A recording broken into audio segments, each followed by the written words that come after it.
रात्रीच्या वेळी रिंग रोडवर लूटमार करणारे 2 आरोपी चंदनजिरा पोलीस ठाण्याकडून अटकेत।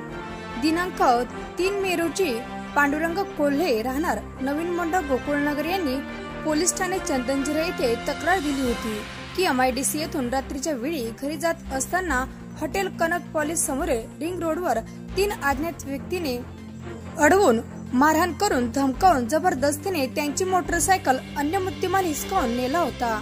सदर गुन्हा उघडकीस आणण्याकरता वरिष्ठांच्या मार्गदर्शनाखाली पोलीस निरीक्षक सम्राट सिंह राजपूत यांनी एक पथक तयार करून सदर पथकाने अनिकेत तुपे, दीपक साबळे राहणार नूतन वसाहत जालना यांना जालना शहरातून ताब्यात घेऊन न्यायालयात हजर केले असता न्यायालयाने 16 मे पर्यंतचा पोलीस कोठडी दिली आहे। त्यांच्या ताब्यातून गुन्हा करण्यासाठी वापरलेले वाहन, मोटरसायकल जप्त केली आहे।